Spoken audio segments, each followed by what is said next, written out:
everybody, and our fans out there in the world of the Progress Report. This show will be airing this Wednesday. We're actually in the studio a couple days early, so the staff here and our wonderful director, Brennan, in particular, doesn't have to be here on Wednesday, which is Thanksgiving Eve, but it'll be there. And if you don't see it that night or one of our re-airings, you can watch it on YouTube. We're still very, very, very pleased to announce that, fortunately, we now have. Oh, we're live tonight. Oh, well, what do you know? I was just about to say, don't call, folks, but I take it all back before I even said it. Well, what do you know? Well, what do you know? Things are always different. Live TV, we do it without a net. We do it without a net. Yeah. So far, so good. In any event, tonight we came on because I had at the last minute, and thank you, John, reached the wonderful John Clayton. I like to call the Bard of Manchester, the guy who tells the story of Manchester better than anybody, certainly now living and maybe of all time. And that's so important that we have a city with such a redolent and evocative history, and he maintains that history. But he's much more than that. He is a forward-looking guy. He's not just thinking about the past of Manchester. He's very active in building an even better and a more amazing Manchester than we have now. So it's just a real pleasure to have him here with us. Hard to even imagine that's possible, but it is. Yeah. So, John, thanks for coming in and joining us. Welcome, gentlemen. Thank you. And, tell us, you have become the Bard of Manchester. And I wanted to go back just a little bit. Oh, wait a minute. First of all, do you want to do your video? I was going to say, Bob, we had a plan. And we had a plan. Looks like you're throwing the playbook out. I got the wrong date. I got the wrong plan. Mike Farley will proceed. Oh, that's all right. Don't mean to interrupt, actually. I just, we're coming in here. It's Thanksgiving week. And we have a lot to be thankful for. And I like to bring in a few videos because, people are tired of us. Yeah. We're handsome, but still. Put a little professional, production into the situation. So I got a little video today. This is just something that I am very thankful for. Our democracy has been tested in recent years, but with their votes, the American people have spoken and proven once again that democracy is who we are. The states across the country saw record voter turnout. And the heart and soul of our democracy, the voters, the poll workers, the election officials, they did their job and they fulfilled their duty. And apparently without much interference at all, without any interference, it looks like. And that's a testament, I think, to the American people. While we don't know all the results yet, at least I don't know them all yet, here's what we do know. While the press and the pundits are predicting a giant red wave, it didn't happen. And we lost fewer seats in the House of Representatives than any Democratic president's first midterm election in the last 40 years. And we had the best midterm for governors since 1986.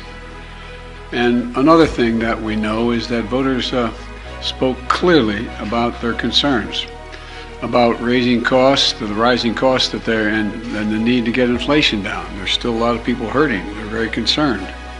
And it's about crime and public safety. And they send a clear and unmistakable message that they want to preserve our democracy and protect the right to choose in this country. After a long campaign season, I still believe it always have. This is a great nation and we're great people. And it's never been a good bet to bet against America. Never been a good bet to bet against America. There's nothing beyond our capacity if we work together. We just need to remember who the hell we are. We're the United States of America. The United States of America. There's nothing beyond our capacity.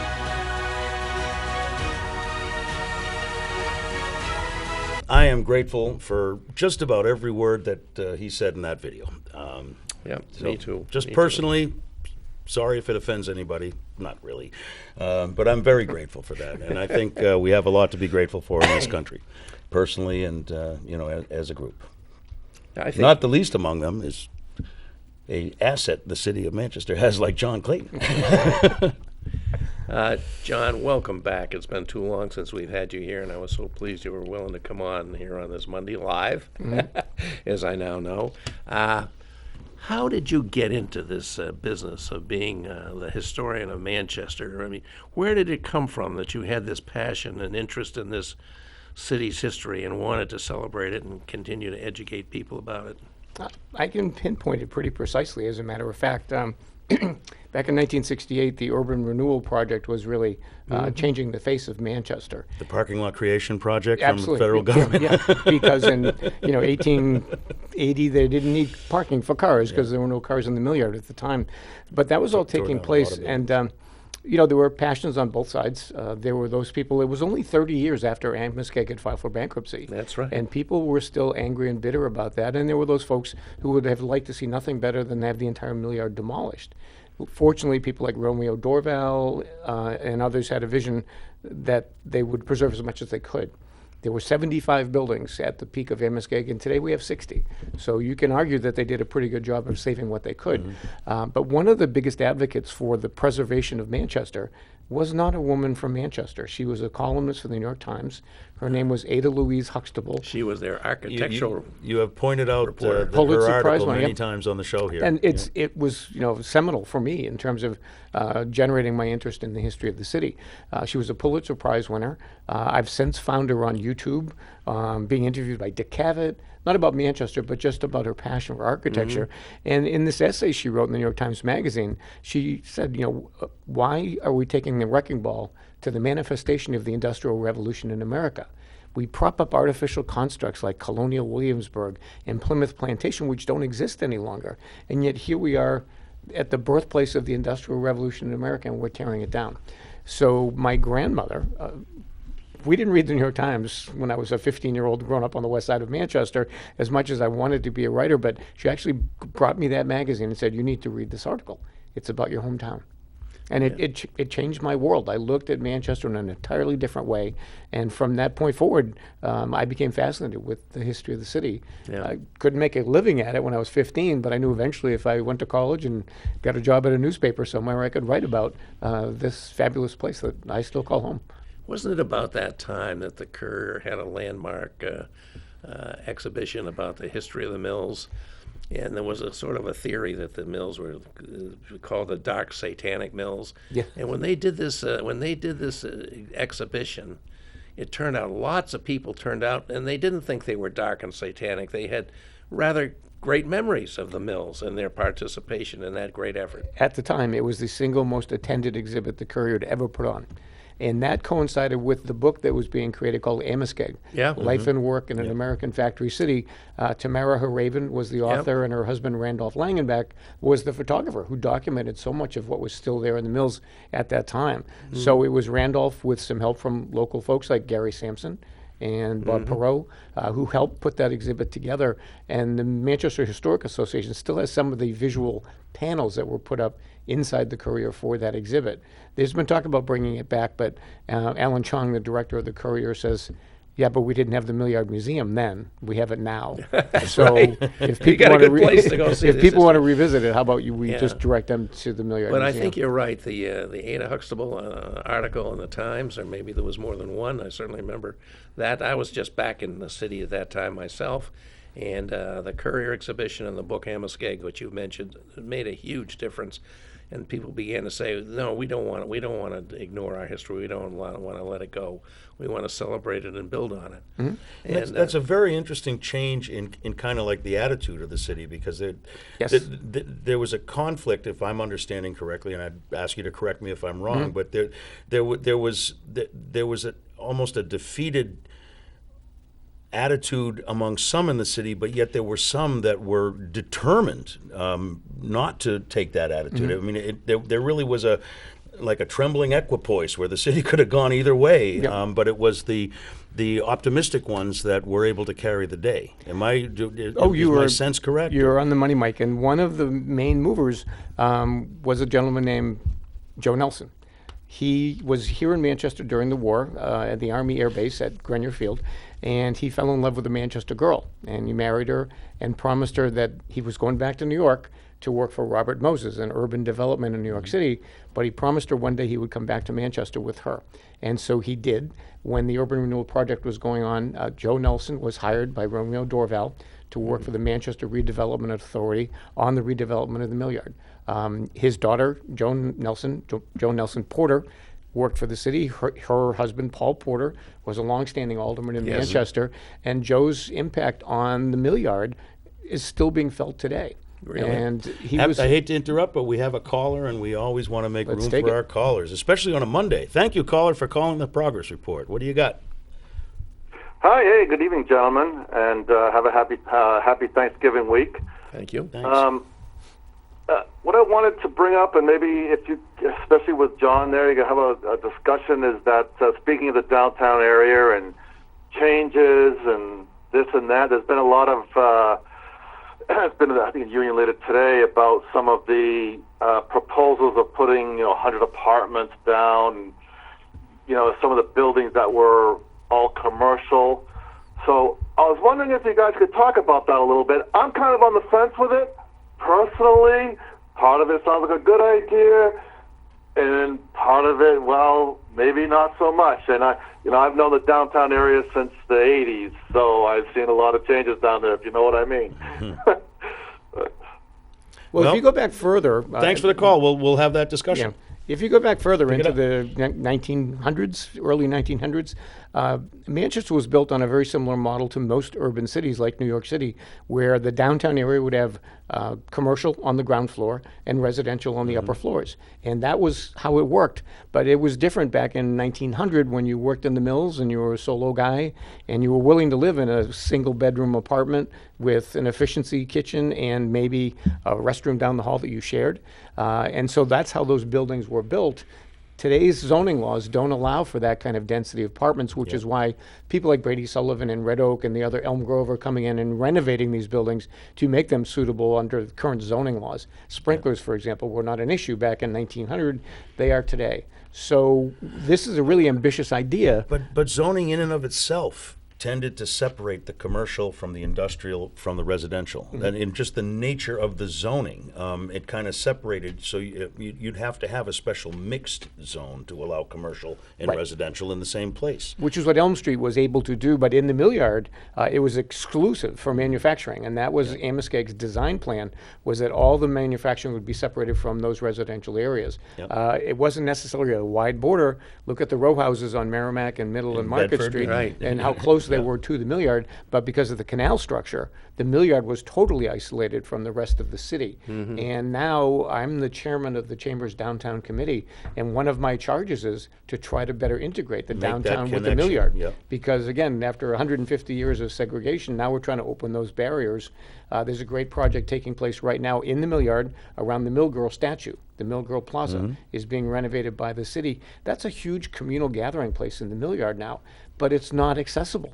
It's not handicapped accessible. You can't Yeah. get down into the Millyard if you have a baby The stroller. topography of the mills makes that very difficult, though. I Exactly. mean, there are literally retaining walls between one section and another, and by design. Yeah. So now we're trying to retrofit it to be more accessible. This Mill Girl project is going to be great. It's part of a group called Manchester Connects. Yes. We did the Yep. architectural planning for it. Steve Hefsch, who works at LaValle Brensinger and Hoyle Tanner, they made these beautiful layouts, and the city is now integrating and implementing that plan. So there will be a space for Mark Doobie and Doobie Dogs. He'll be there, right there at the Mill Girl statue. But again, more people will be able to get into the Millyard, and that's a huge part of it. So the whole nature of getting residential downtown, there's a critical mass you have to reach. And when you get a certain number of people living down there, all of a sudden retail becomes a viable option again. It's coming back slowly, but when you get those apartments down by Market Basket, that's a huge project. The LeMay Jewelers and Rax Billiards project is taking place. And right across the street from that, the Brady Sullivan project that was in the paper today. So I mean, not to These are mention the condos down by the ballpark. I mean, you're just getting Yeah. more people in the downtown area, and I really like to see that expansion down onto South Elm that we've been talking about. I think I was 4 years old when I first heard about it, but it's really coming. happening now. It's coming. It's actually happening, which Yep. is a very nice improvement, I think. But as I was walking in today, I noticed that not a lot of foot traffic in downtown Manchester. It's chilly, I It's cold, understand. yeah. But that was a problem. The city didn't roll up its streets at night like some small town, but the stores were closed, maybe the bars were open, But that was the extent of it. There was no one living here, just, maybe popping out to the store down the street to pick something up in the course of ordinary life. You need to have the residences in your downtown to have that happen. And you look at a city like Boston, I mean, that there's people in every commercial, well, except the banking district, but And people want it. People want to live downtown. Yeah. That's what this is, supply and demand, and the demand is there. So the developers are meeting that demand.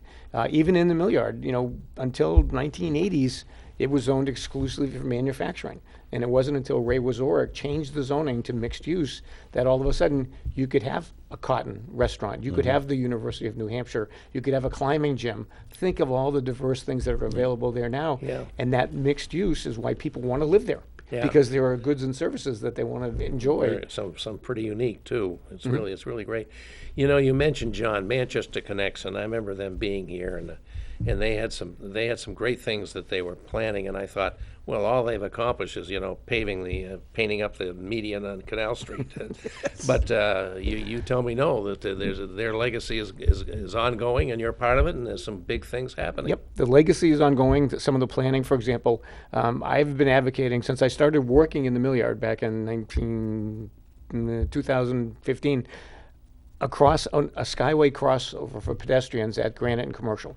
Because if you work in the Millyard and you see a pedestrian push that walk button, you can take out your phone and do 10 minutes of paperwork Yeah. because you're going to sit that's a bad there intersection. through the cross. So now the city just received a $25 million grant called a RAISE grant, R-A-I-S-E, and that's going to enable us to implement a lot of the plans that we put forward with Manchester Connects, but also with city planners. Jody Nazaka now is our economic development chief, and she's got great ideas. So there will be egress from the south end of Commercial Street. The Schnoo parking garage was a huge addition, but you still can't get out of the south end. So everybody has to leave the Millyard from that parking garage and the university to come to Granite and Commercial. And it's an incredible gridlock. So if we have pedestrian flyovers there, that'll alleviate a lot. And if they build a vehicular flyover over the gas company, over the MTA, Manchester Transit Authority, to connect with South Elm Street, all of a sudden you have an egress to the south, alleviating all that traffic at the main intersection. That's a part of this $25 million grant that we received. Have you seen the traffic backed up on the Queen City Bridge? Oh, yeah. So, I mean, all that's going to do is just push that more traffic in that direction. Well, they're going to build a traffic circle at South Willow and Queen City Ave that will alleviate traffic there. So there's a lot of elements to the plan, but the idea is to ease the congestion in the Millyard and make it easier to get in and out. So I think in the end it's going to be a godsend, but it's probably a 10 to 12-year implementation before we start seeing this these is things. a lot of construction. Are you talking a Yeah. flyover? The gas coming, I can't wait to a- watch that. They won't be able to do that for $25 million, will they? I mean, It's pretty amazing how they've divvied up the money. The city had to make a matching 20% grant. So Manchester had to put up $5 million, but the federal government has given us $25 million to do a lot of those other elements. That's why I don't think the pedestrian bridge will make it, because there are other more important elements to do. But we like to it'd be dream. nice to dream about Yeah. that. And We I have s- one great pedestrian bridge. The second would be even better. Yep. And I still want to see fountains in the Yeah. Merrimack River. Yeah. We just had that great project that James Chase did with the mural on the stairs leading down to the river from Arms Park, which is great. But why can't we do what Providence does, or the Bellagio in Las Vegas, and have fountains, lighted fountains in the Merrimack River? So if you're driving by in the Everett Turnpike, you're like, I want to know That what's would be happening really in that exciting. town. I had not heard that idea, but that's a really That's exciting. really mine. be a billboard for I lay Manchester. claim to that, by the way. I've been fighting for that for 7 years. So. Wow. So there's good things happening. And then, again, in progress, yes, I love the history of the city, but I'm as excited about the future, because we just got $48 million in a Build Back Better grant for Dean Kamen and the Advanced Regenerative Manufacturing Project. Right, that's a very exciting thing. We are going to be the hub for organ manufacture, not just in America, in part of the country, and part of the world, because he's bringing in some of those brilliant scientific minds 4 times a year. They have their quarterly summits in Manchester, and now they have this $48 million nut that they can start working with. Envision the city. Let us tap into you. You've got the past. You know how progress happens in Manchester. You've watched it for a good period of time. What will the city look like? I can imagine that we're going to have some gentrification moving Yes. out of downtown. What's that going to do to our housing problems that we have. I mean, we have trouble now taking care of many portions of our community. What's going to happen when we gentrify the city of Manchester, or what else do you have in mind? It's just my apocalyptic vision. People want to be here, and nobody is happier about that than my good friend and Ward 2 Alderman Will Stewart, who runs Stay Work Play New Hampshire. Yes. Their mission is to get young people to stay here, not leave. Now we have an in-migration of young people who want to come and live and work here because of all the technologies that are coming.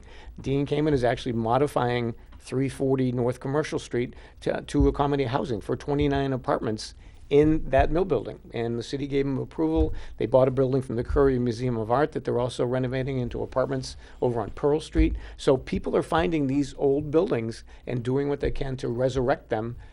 My argument is always what we call adaptive reuse. Take a building that may have outlived its original purpose, but repurpose it. Find a way to make it fit into our society today. And that's what these people are doing. Again, Rax Billiards and LeMay Jewelers, who would ever have envisioned those being apartments? And that's what they're going to become. So these really resourceful people are looking around and taking and repurposing buildings that are a part of our history that will now be part of our future.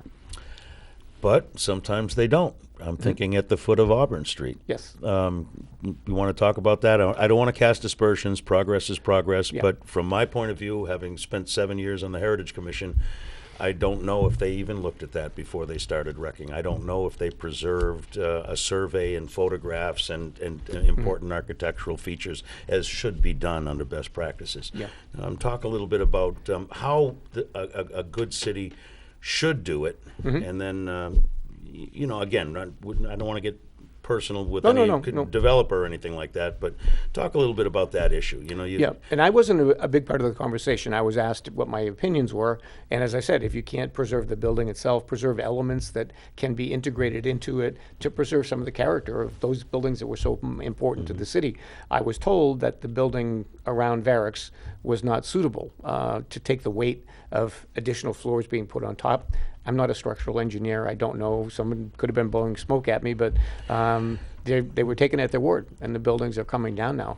And I'm hoping that the new designs will fit, will be integrated into the look of the city, because the Gaslight District was supposed to be the next big, development for preservation. You heard what I was saying without me having to say it. I was very disappointed in that. And of all the places, talk about Varick's.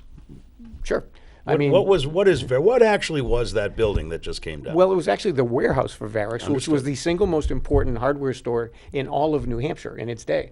John B. Varick was a visionary. So that was used for all kinds of farm equipment, hay, seeds, anything you could think of. Right on in the rail yard, and the trains would go right in. Depot Street. Yeah. That's why it was so named Depot Street, because it ran right into the railroad depot. And that's why it was so functional a building. We have pictures at the Millyard Museum of people lining up to wait for milk, for example, during the Depression. Varick's was the place you would go for that. So it was a big part of the city, but as a functional building, I was told that it could not be conceivably turned into residence. So the building came down. We can't unring the bell, unfortunately. No, I am not opposed to progress. The name of our show is The Progress Report. But it breaks my heart when you do things on automatic pilot. I think you should think about everything you do. And I have a sneaking suspicion that not enough thinking was done. I happen to work in construction. And, it went really fast. Yeah, it seems to have. And I'm thinking of a building on Beacon Street in Boston that was 7 stories high, and we put 17 stories on top of it. It can be done. One of the things that's always interested me is I love the idea, and you've spoken to it already, John, make this city a livable, walkable city, and that's where people want to live, and it's proving out with all the examples you cited, and I'm sure there's many more. And but then we run into the constant claim by people, and then many of the consultants that have come here run into the same thing, I believe. Yeah, they want to do that. Manchester Connects, there was Mondev, way back before that. And every time it comes up, we need more parking, we need more parking, we need more parking. Now, aren't we running into ourselves there? I mean, if we're going to make the city friendly for automobiles, aren't we necessarily going to disincentivize making it more friendly for pedestrians and walkability? And how do you think we're doing in judging those things, particularly with regard to the Millyard, where the constant complaint is we need more parking? Right. It's got to be in the Millyard. It has to be a zero-sum game. If you take away a parking space, you have to create another one somewhere else, which leads to nothing but pavement. And it's not the green, walkable city you want. That's and right. that's one of the things we tried to address with Manchester Connects. But that's the reality in the Millyard.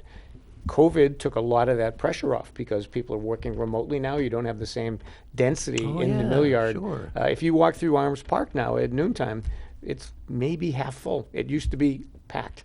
And they're parking underneath the bridge causeways, and it's all marked out. If you look at the map of the allocation of parking spaces, it's a nightmare to try to figure out how to do it.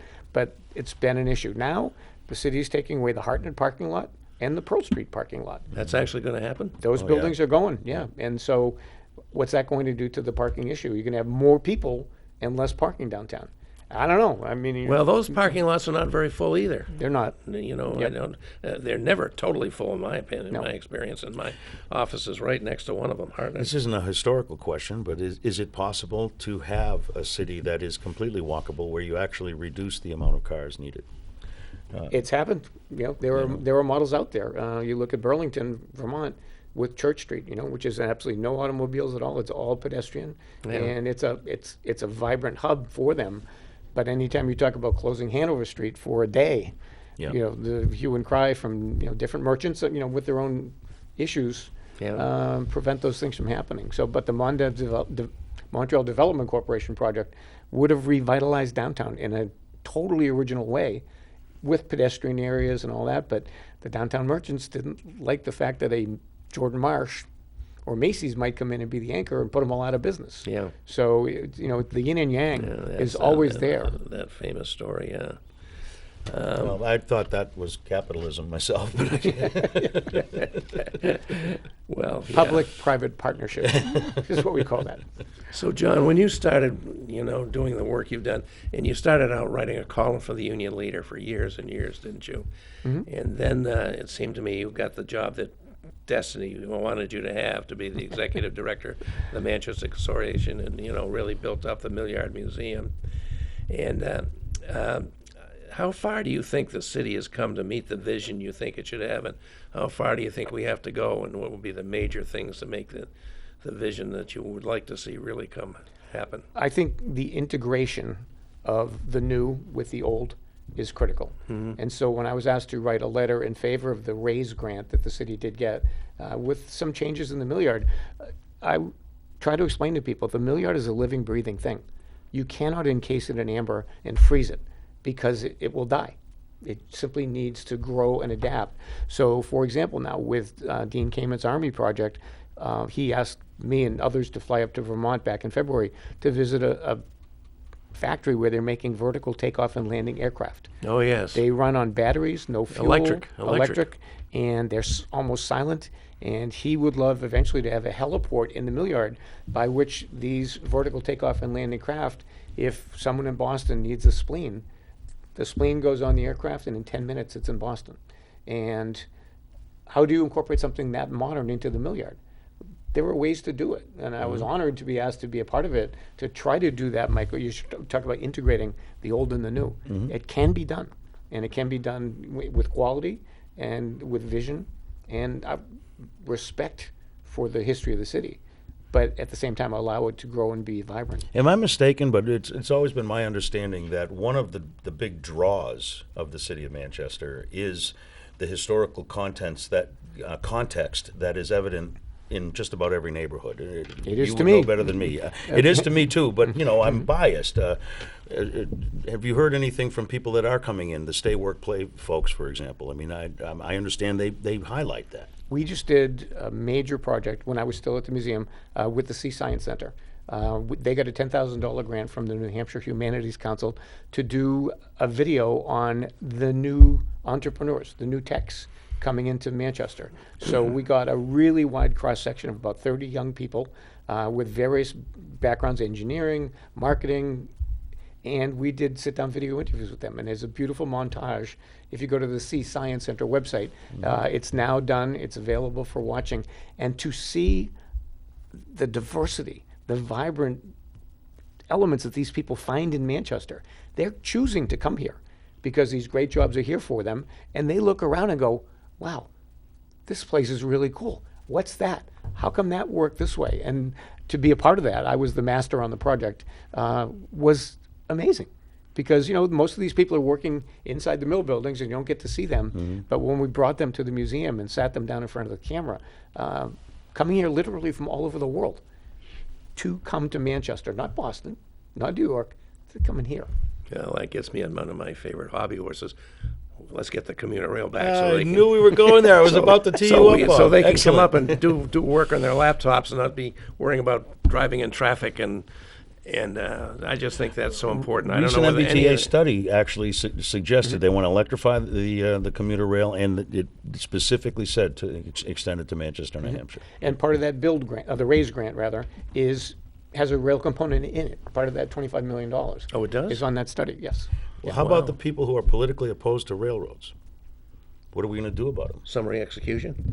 Oh, Bob, don't even talk like that in jest. Wait, that will not persuade people, Bob. But there's headwinds. There are yes. people politically. I've never understood a technology to be politically, have a political opinion on it. It's a technology. It's a tool. But How many more lanes can you get on 93? Yeah, Coming up from Salem. we're done with that. You can't do another. You can't do that again.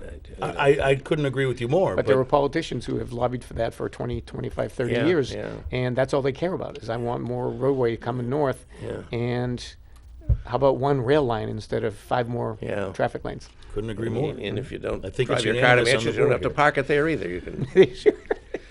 You can get one of the scooters and Yeah. ride your scooter. to work. Right. But it is the usefulness of the time as well, as you brought up, Bob. When you're driving up, you're driving. Even if you own a Tesla, you still have to pay attention, or at least that's what Yeah. they say.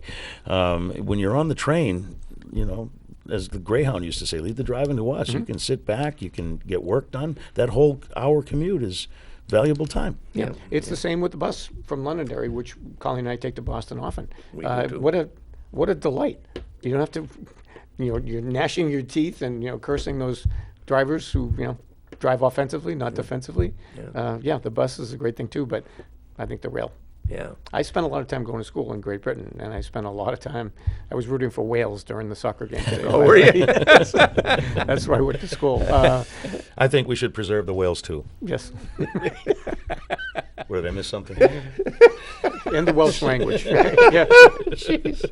The Dragon of Wales. And another. No, I'm sorry, but you reminded me. There actually was a tweet where Donald Trump congratulated the Prince of Wales with the H. So I've never been able to get that out of my head. Whenever anyone says Wales, I think of Wales. What I think another thing when we talk about the city you envision, John, which is a very exciting vision, and a lot of it's happened on your watch, I must say. It's got a lot more to do, but a lot of it's happened on your watch, is finishing up our urban trail system. Is any of this going to be funded and be able to done so we can connect the Rockingham Trail to the Heritage Trail, to the Piscataquag Trail, and have all this available for people who like to walk about the city? Yep, I think what's happening now is there are some private groups who are doing an awful lot with that. For example, the group called Manchester Moves went into Stark Park last year, and they completely cleaned up all the heritage trails that run along the Merrimack River. It's a showpiece. They built bridges to go over the little brooks and rivulets. I haven't been there. I'm going to have to do that. It is amazing. As you go into Stark Park, go down and to the right. They have victory gardens in there. That's part of their plan. Oh, yeah. They put furniture out. There's actually statuary artwork that they put out. This is a group of volunteers, just like Manchester Connects, called Manchester Moves, and their objective was to get people to use those walking trails that had just been grossly overgrown and neglected. Yeah. And now they're available to people. We actually, That's a good idea for people out there. Go check out that park, as I will intend to. There's a gap, though, in the trail system Yeah. in Manchester, and again, it happens right down at Queen City Bridge area there, where you By have, the ballpark. You know, the ballpark doesn't quite go far enough, and then the trail coming in from Nuts Pond, that rail trail kind of gets bogged Dead down in the ends. neighborhood, and how do we get around that? I mean, you were talking pedestrian bridges. That might be a good location. all I know is that during COVID, Colleen and I were riding our bikes, and we were out in Litchfield, and we were in residential neighborhoods. It's like, where did the trail go? You know, we were riding along the river, and all of a sudden, I'm in somebody's backyard. Yeah. Luckily, we knew a lot of the people who lived there, so they directed us how to Yeah, find but our we're way all back to not the trail. as well known as yourself. You know, I mean, I'd get scared away with some guy with a shotgun throwing me out. It was, but you're right. The finishing links, we gave an award, the Historic Association did, to the people who did the Singer Family Bridge Yeah. on the Piscataqua River. Yeah. And walked that many, many times during COVID as well. And Yeah, me too. Right out into Goffstown Center and the village, and it's just the missing link, you know, that last, Yeah. they call it the last mile. when they last talk mile, about, yeah. that kind of a delivery system. So I think we'll get it. I think people want it. Yeah. Oh, I'm sure they do. I hope it can happen. So you're kind of between jobs right now, is that right? Yes, I'm between engagements. Yeah. What are you hoping to do next? Something that feeds my passions. There are some institutions in the city that I think the world of, and I'm thinking that one of them might find some use for my unique, peculiar skill set, if you will. So we'll see. I've got some feelers out, and Very good. you can't just walk away. Yeah. So what do you think the next big thing we'll see? Maybe just turn to the Gaslight District. We have the signs up that say Gaslight District now. It's been talked about a long time, and yet doesn't seem to be really developing as fast as some people might expect it to make it a place where people want to be and walk about. Yeah, my hope is that we seem to be coming out of COVID, that the SNHU Arena will become a much bigger player in the city. Yeah. If you recall when it first opened, there were 3 concerts a month at least, and those were major draws for people downtown. Well, they had major sports events too. We had the hockey team, tournament, yep. arena football for a while. Yep, the Monarchs were huge. Yep. And it really is sitting there fallow. There are arguments over area of dominant influence in terms of booking acts. If you do Manchester, you can't do the Boston Garden. And so they've got all these lines of demarcation set up for different acts and different Yeah, booking yeah. agents. And that's a real drawback for the SNHU Arena to bring these acts in. It wasn't like that in the beginning. The first week, Yeah. Aerosmith, Elton John, Bare Yeah. Naked Ladies, Cher, it was just Boffo, phenomenal. really Yeah. terrific. And if you look at the impact those events have in that area around the Gaslight District, those are restaurants waiting to open, for more events. If you can justify it in terms of the investment Yeah. and the return, you can do it. So I would love to see that become much more vital. I'm sure my good friend Tim Beckert can explain why they have difficulties doing it, but Thomas Rhett played a few weeks ago, sold the place out, and that's 10,000 people downtown on a given night. But it doesn't happen that often anymore. No, that's the problem. It's Yeah, too yeah. infrequent to really have an impact. Yeah. That would make an investor say, yeah, look at that crowd. Let's open a restaurant here on this corner. Yeah, yeah. I know at one point the management down there, I can't remember who I was visiting with, talking about, said, well, really their competition is Foxwoods and Mohegan Sun. Right. And it was kind of startling to think about that because you think that's a pretty good hike. But I guess if they get the big draws, then it's harder to get them to come to Manchester, go to the arena. Yeah. Yep. Yeah. Well, but we have a vibrant arts theater in Manchester life now, which is a big change too. I'm sure that's a terrific help. The fact that we have the Palace And the Rex and now. the Rex Yep. now, yeah. And I think Peter's looking for even another venue, sort of in between the two sizes of those two places. Could all be pretty terrific. Yeah. Well, very good. So, what are some places? You already mentioned one, but what are some places people can go to learn about the plans for what's happening or we're hoping is going to happen to make these things come real. Where can people get information about this other than inviting you on the TV? No. Well, the city's made great strides. They hired Jody Nazaka is now the city's economic development director, and her backup is Eric Lesniak, who had spent 18 years with the New Hampshire Fisher Cats. So his investment in the marketing of Manchester is huge. And right now they are cutting ribbons at new businesses 3 times a week. There's new vitality here, and with some of their ideas, again, the mural in the Millyard is one thing, but we had a mural project in downtown Manchester. Yeah, that was exciting. With 3 different murals going up at the same time. So this kind of energy is feeding upon itself. Yeah. And I just think when people say what's happening, we all hear the talk about the homeless problem and the drug problem.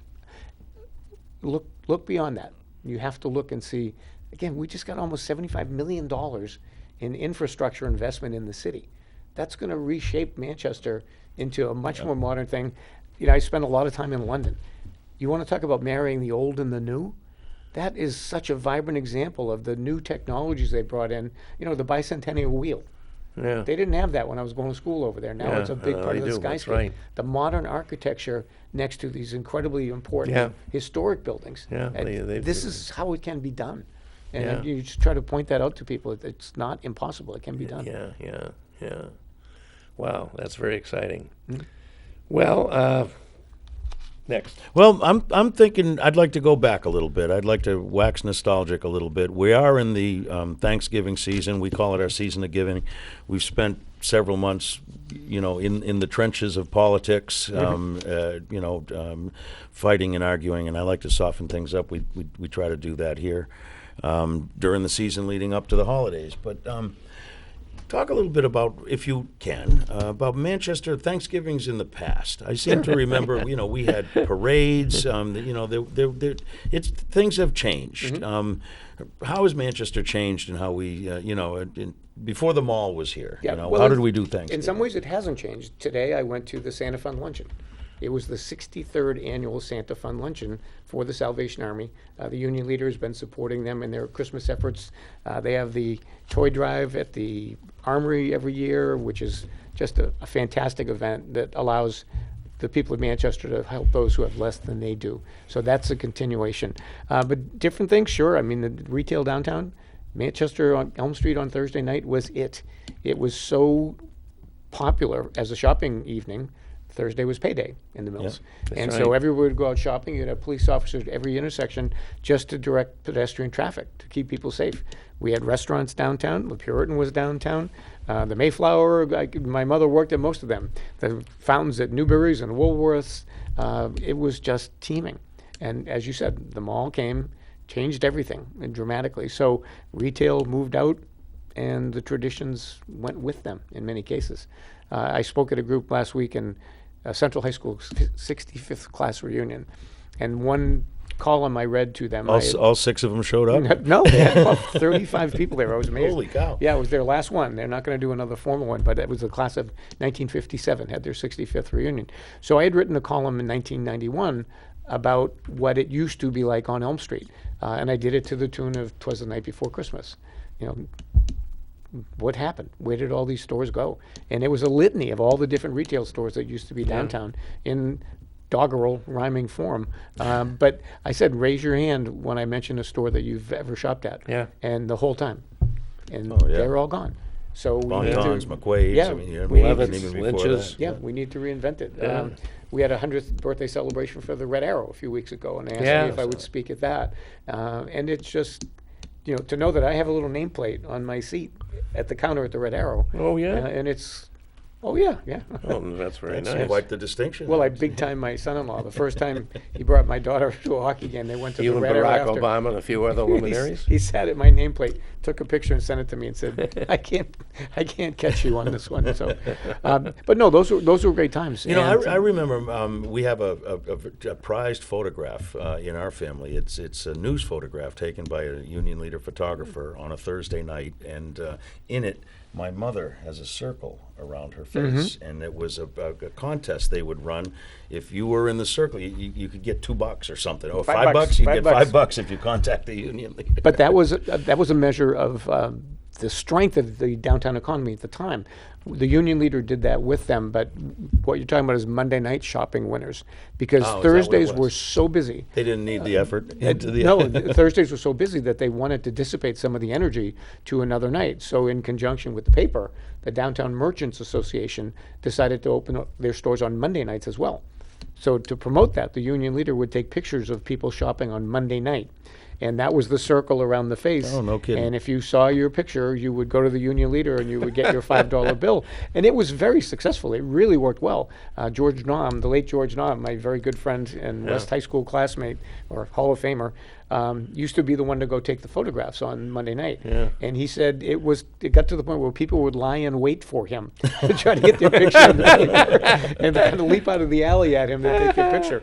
But that was, again, The original photo bombing, huh? yes, yeah. But again, it was a measure of the strength of the downtown that they had to actually go to another evening to try to make it more manageable. I never knew that. For those That's stores. a fascinating Yeah. story. Yeah. Yeah, and It's in one of my books. I'll bring it next time I come. For, Okay. for my entire life, I'm glad to know the true story. I thought that had to be a Thursday because that was the big downtown shopping night. Yep. So- Thursday they didn't Payday. need more Yeah. people. They needed more people on Monday. Yeah. Again, because the staff at the stores would be overwhelmed and service would falter and restaurants were overcrowded. So again, it was an attempt to dissipate the energy to a second night. Yeah, yeah.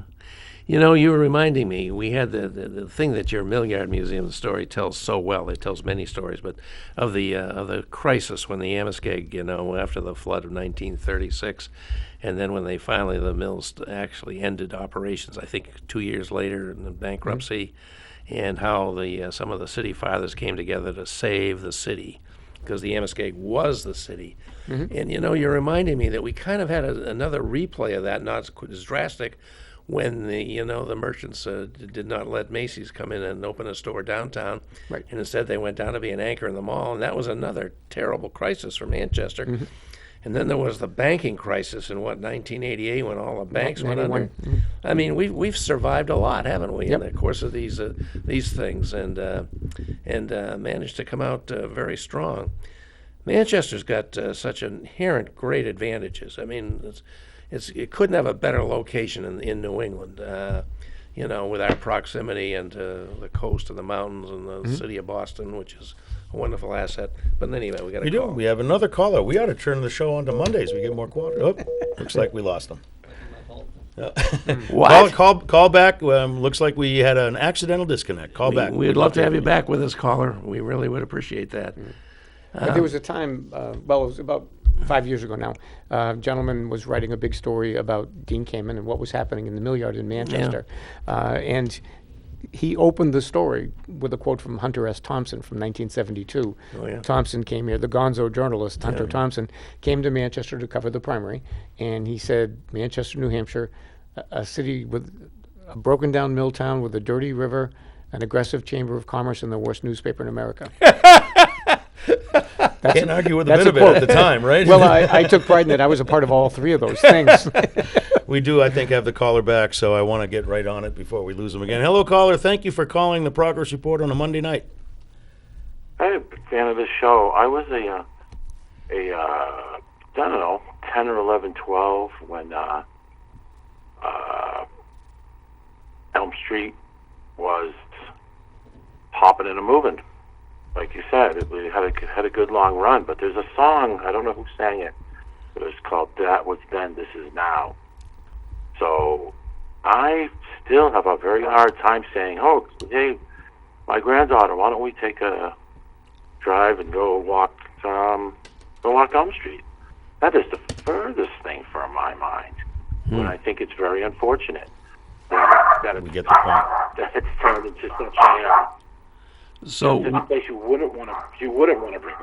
She's my dog, I think. No, she's That's chiming okay. in, That's agreeing with you. okay. sounds like it. Yeah, so I don't know what the answer is, but I've been to Portsmouth a few times recently, and it's just a totally different feel around that oval versus Market Square. stepping into Manchester downtown. Yeah. So I just wanted to, I've been listening to your thoughts and stuff, and the memories are great. But what do we do? What do we do now? Great question. Get people to want. Yeah, that's Great question. Tough answer. Yeah, we'll jump on that in the remaining minutes. he makes a good point, and we talked a little bit about it, making it pedestrian friendly. You know, the efforts to do that, but we are a much larger city. Right. As such, we provide services that other places in the state does not provide, and therefore, the need for those services grows. It's drawn to us. We have to deal with that too. That's part of being a city, right? Yeah, the city just hired a new homeless coordinator. The previous occupant of the office lasted 17 months. So we have a new one now. It's an incredibly difficult matrix-like problem. It's not one linear thing to solve. Is it substance abuse? Is it mental illness? Is it the cost of housing? There are just so many elements that have to be there brought is. into consideration. So, we keep plugging away. Yeah.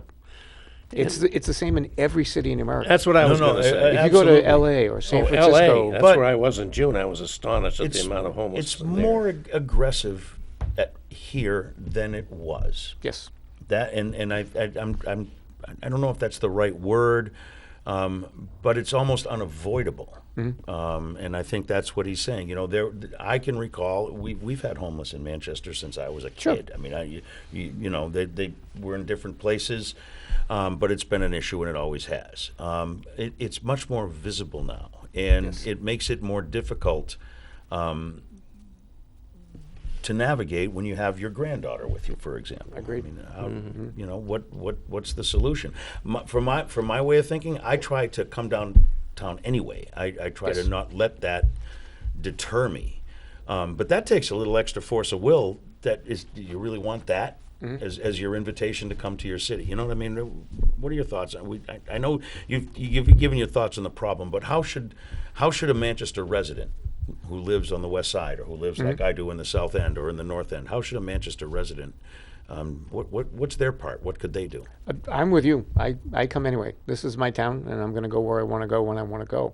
And my wife is just as stubborn as I am, and she's the same way. So, we come downtown. We go to the restaurants, and after dark, that's when I eat dinner, after dark. I tell people there's not a parking lot or alley in this city that I am afraid to walk down Right. at 11 o'clock at night. Any more than any other alley or parking lot in any city across this country. You know what I mean? But I have no problem cutting across the parking lots to get from the Red Arrow to the Rover. You know what I mean? Go. Yeah. I've walked that path many times. Often at 1 o'clock in the morning. Well, you know what I mean. That's what I'm saying. Yeah. And I don't feel trepidatious about it. It's not a problem. No. It's just, as I said, it's so ubiquitous, not just in Manchester, but around the country. And I think, for some reason, people think it's peculiar to Manchester. It only happens here, when in fact, it doesn't. It's everywhere. And we're just, we're dealing with the same problems that everybody else is dealing with. That's right. And we're dealing with it. We're trying. I'm amazed at the resources the city devotes to this issue. Yeah, it's a very tough issue. It's, Yeah. as you said, it's multifaceted. There's not one cause. Well, you do. But I think the primary cause is just one of the We're primary. relying on nonprofits to solve the problem. The government is not solving the problem. Correct. And I happen to be of the frame of mind that when you have a social problem that is that big and that persistent, the government has a duty to do something, not to beg nonprofits to help them out of their political problem. Right. I have a real problem. We've had nonprofits on here. They do great, but I mean they shouldn't have to. And they have government support to do that, too.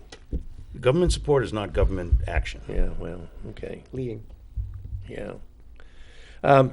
When we were waiting to come on, you were telling me you had a nice little something happen that you were asked to be a part of a bus tour of Manchester from a company in Raymond. I thought that was really interesting. You want to tell us about that? Yeah, I've done. What that was like? I had done one thing with Are there duck tours in our future? No, unfortunately, all four Fountains wheels, in the river, but not duck tours. all 12 wheels stayed dry. But no, it's a tour company out of Raymond, New Hampshire, and they had a large group coming in from Arkansas and Texas for a foliage tour. So part of it was they went up to the Kankamangas, they came back down through Vermont, and they were spending Sunday in Manchester, and the Millyard Museum is closed on Sunday. So they reached out to me and said, could you possibly give us a tour of Manchester with the bus? And I said, I do it for Leadership Manchester. I do it often. I'd love to. And so we met at the Millyard Museum on a Sunday morning at 10, and we spent 2 hours driving through the Millyard, getting off the bus, taking pictures, telling stories about, the creation of Amoskeag and the fact that we're on Commercial Street. This was a canal as recently as 1972. And they're looking at me like I'm speaking French because it's so foreign to them, not being from this area. But by the time we were done, I think they had a real good handle on what we were all about. Yeah. We came down North Elm Street and they got to see all the mansions and the beautiful Victorian homes and John Stark's boyhood home. So it was eye-opening for them, and I think they really bet it enjoyed it. was. Yeah, so That's pretty happy unique. to Yeah. just another feather in another arrow in my quiver. Another arrow in your bus, quiver. Bus drive, Better than arrows in your back. I scenic guess. bus drives of Manchester. So, yeah. Well, I think there might be a market for duck tours, or maybe that one of those double-decker buses. Yeah. you can Yeah, absolutely. we have the trolley, right? Yeah. We could do We had the do trolley tours. For a while, we had horse buggies like Central Park, and But when the city bought the trolley back during the last presidential primary, I did political tours of downtown Manchester. We made photo books from our collections at the museum. So we went to Victory Park, got out, everybody's holding pictures of JFK in Victory Park, surrounded by throngs of people. Went to Veterans Park with pictures of Dwight Eisenhower there from Life magazine. And, that was part of the political tourism thing. The mayor and others in town asked me if I would help them out. Yeah. So I put together the script and we put together the books, and we sold out every tour. 40 people on the bus every time. Yeah. That would be a good little thing, and I think you kind of done this at your museum. The issue of presidents and visiting Manchester, starting with Lincoln, Oh, yeah. and certainly JFK and Eisenhower. Yeah. When he came back as the victorious winner of the World War II in Europe, Yep. and He was here in had 1952. a big parade down Elm Street, and that was quite memorable. Yeah. John, you touched on this a little bit earlier. You said when people thought of Plymouth Plantation and colonial Williamsburg as worthy of preservation, but something from 100 years later, the Industrial Revolution, probably not. Right. I'd like to bring up, That's a good we don't point. have a lot of time, but history continues to be made. You talked a little bit about Grenier Field, the Air Force Base. Well, there's that whole neighborhood of Air Force housing that went in the South End during the war, and there are other that weird building off to the side of the VA that they wanted to demolish for a parking lot. Yes. That's a historic building. It was. I forget the story behind it, but talk a little bit about the fact that the buildings that they're building today could one day be considered historic buildings. Well, my younger brother Bill lives on Melrose Street in what was military officer housing in the south end of Manchester. There's no basement. It was slab construction with the heat. Radiant heat was built into the foundation, the slab. No upstairs, like a half upstairs. And that was as expeditious as they could build them. And that's kind of a unique thing in Manchester now. You don't get a lot of homes like that. That whole neighborhood is still roughly what it was. Exactly, yeah. Yeah. They built them to last. They're still there. But not to mention the Millyard housing. Boy, that's solid. That's going to be serving people. yeah, and then you have the Long Chase time. homes on Mammoth Road. Yeah. The brick row houses you see. That was Yeah. a brilliant gentleman named Edmund Chase who believed in the American dream that everybody should own their own home. So he built those homes. You bought it with no money down. All you had to do was demonstrate that you had a job. You worshipped at a church of your choice, and it was like George Bailey. He sold those homes in that way. Gee, I thought those homes were built as part of the Air Force, Nope. Army Air Force. Nope. There's also I thought they were built by little pigs. that's Edmund Chase, who owned Chase's Furniture, which Yeah. is on the corner of Elm and Bridge, I'll be darned. right near the State Theater. But that was his church. Yeah. He was a Lithuanian Jew who came here, and that's part of what he wanted for people. There's another neighborhood over on the west side near the old Rockroom and Pool, all Chase homes that were built with that same vision in mind Oh, my for goodness. working class people to be able to afford their own home. My They had goodness. land in the back for a Victory Garden or growing their own fruit and vegetables, and that was his mission. That was his passion. How many times have we said, Bob, it's the people that make the difference? Yeah. An individual's Yep. effort, to make a difference. And it's amazing. Every time John comes on, I learn something new and fascinating that I didn't know. And that's always makes it a real pleasure, John. And thank you for joining us on this Monday edition of the Progress Report. And I think we're about at the end, Mike. I'm out of gas, Yeah, Bob. I'm out of I'm gas. not. I'm not accustomed to this Monday. We this will- whole we- times change thing is We just will, very obviously, there'll be no show Thanksgiving Eve Wednesday because the show is strange. tonight. Show this one. And so show this one. And I think you have a program coming up the week after that, right? Yep, You want to yep. talk about that? Well, we are going to talk specifically about Season of Giving, people helping people, and how an individual can make a very big difference. We're going to talk about, with a person who is making a difference up in Laconia on all of the issues we talked about here in Manchester. And we're going to see forward if to there's that. maybe some ways that we can help. I'm going to tease it out. We'll have more. Check our Facebook page, and we'll tell you all about it just before the show. Okay, great. Okay, see you then, folks, and have a great Thanksgiving, everybody. Thanks for watching. Happy Thanksgiving to everybody. Thank you to our callers.